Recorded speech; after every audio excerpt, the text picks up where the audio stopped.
আজকে আমরা দেখব কিভাবে রিঅ্যাক্টে ফ্রম ইউজ করতে হয়। তো এর জন্য আমি যেটা করব, আমাদের কম্পোনেন্টস ফাইলে আমরা নতুন একটা কম্পোনেন্ট নিব যার নাম দেব আমি ফর্ম, এবং এর ভেতরে আমি ইম্পোর্ট করে নেব আমাদের রিঅ্যাক্ট,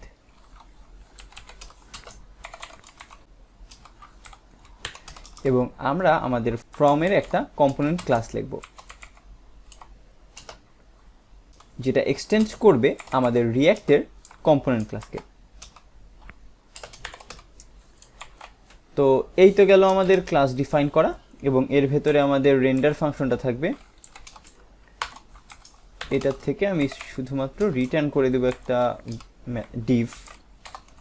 তো আমি এখানে শুরুতে একটা ফাঁকা ডিভ লিখছি, এবং আমরা কি করব, আমাদের যেই ফর্মটা আছে ফর্ম ক্লাস, সেটাকে আমরা এক্সপোর্ট করে দেব।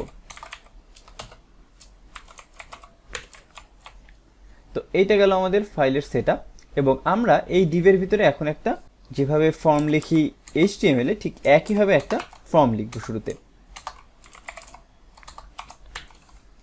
এবং এই ফর্মের ভিতরে আমি একটা ইনপুট ফিল্ড নিচ্ছি। এটা সেলফ ক্লোজিং ট্যাগ ইউজ করব, আমি ডাবল ইউজ করব না। এবং এই ইনপুট ট্যাগের ভেতরে আমি একটা প্লেস হোল্ডার দিই,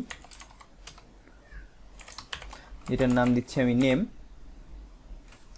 এবং এটা সেভ করলাম। আমি আমার অ্যাপ.js-এ চলে যাচ্ছি, এবং এইখানে আমি টাইম ক্লাসটা ইউজ করব না, আমি ইউজ করব আমাদের ফর্ম। এবং এই ফর্মটা আমাদের এক্সপোর্ট করে নেওয়া লাগবে। আমি উপরে এটা কপি করে নিই।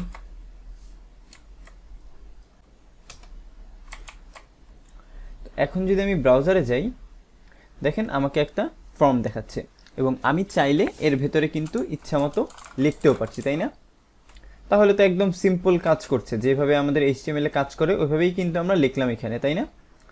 বাট এখন যদি আমরা এই ইনপুটের ভিতরে একটা নতুন ফিল্ড দেই, যেটা হলো ভ্যালু, অর্থাৎ আমরা ইনিশিয়ালি কোনো ভ্যালু যদি ডিফাইন করে দিই, যেমন আমি লিখে দিলাম এর ভিতরে হ্যালো, এবং এখন যদি ব্রাউজারে যাই, রিফ্রেশ দেই, দেখেন এখানে হ্যালো লেখাটা চলে এসেছে। বাট আমি যদি টাইপ করার চেষ্টা করি, আমি কিন্তু আমার কিবোর্ডে প্রেস করছি, বাট এটা কিন্তু সেটা এখানে দেখাচ্ছে না।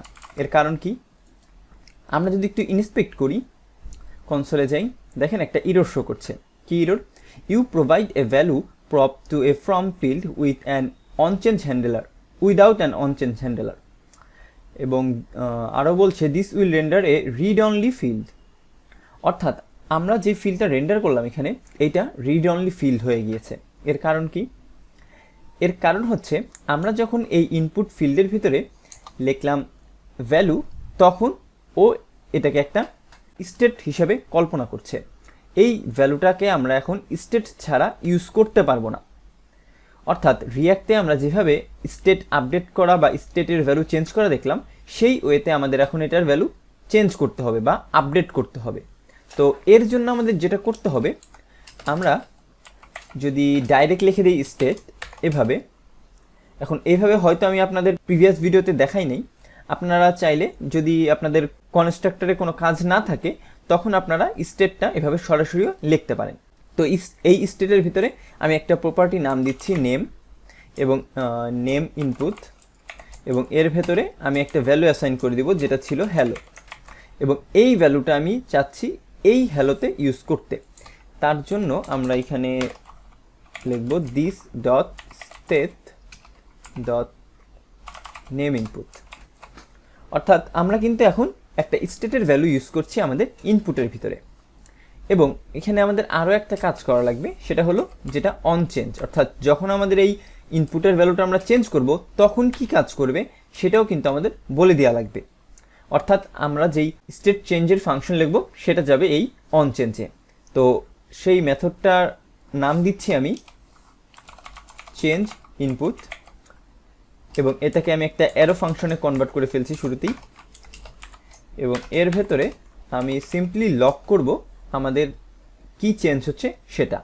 তো এখন দেখেন, আমরা যখন এই অন চেঞ্জ মেথডটা কল করব, তখন কিভাবে কল করব? This dot change input. এখন এই চেঞ্জ ইনপুট কিন্তু একটা ইভেন্টের থ্রুতে কল হচ্ছে, তাই না? On change event.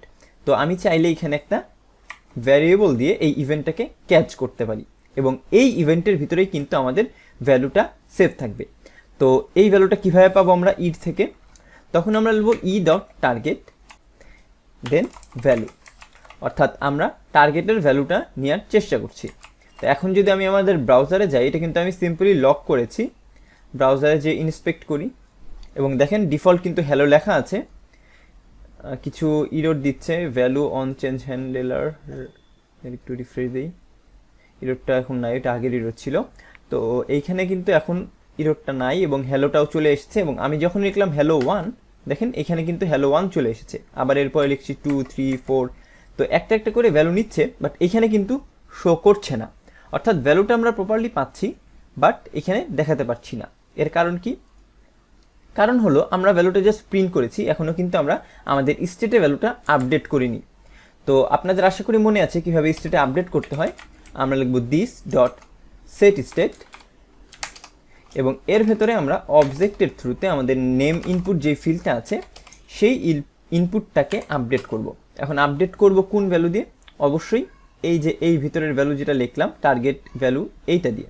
তো এটা কপি করে নিয়ে আমি এখানে বসিয়ে দিচ্ছি এবং এখন সেভ করে যদি আমি ব্রাউজারে যাই এবং এখানে আমি লিখলাম 1, 2, 3, 4, সবই কিন্তু এখানে চলে আসছে এবং এটা পুরোটা মুছে দিতেও পারছি এবং আমি আমার ইচ্ছা মতো যা ইচ্ছা তাই লিখতে পারছি। তো আশা করি আপনারা মোটামুটি বুঝতে পেরেছেন কম্পোনেন্ট ফর্ম কিভাবে কাজ করে। আমরা বেসিক্যালি এখানে ফর্মের কাজগুলো দেখব ক্লাস কম্পোনেন্টেই, কারণ আমরা কিন্তু স্টেট আপডেট বা হ্যান্ডেল করার কাজগুলা ফাংশনে দেখিনি, ফাংশন কম্পোনেন্টে দেখিনি। এখন ফাংশন কম্পোনেন্টে আসলে এইভাবে স্টেট আপডেট করা যায় না, তার জন্য একটা আলাদা মেথড আছে যার নাম হুক, সেটা আমরা পরবর্তীতে শিখব, তখন আমরা এগুলো নিয়ে আরও বিস্তারিত আলোচনা করব ফাংশনের জন্য।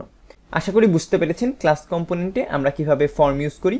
আজকের ভিডিও এ পর্যন্তই, সবাইকে ধন্যবাদ।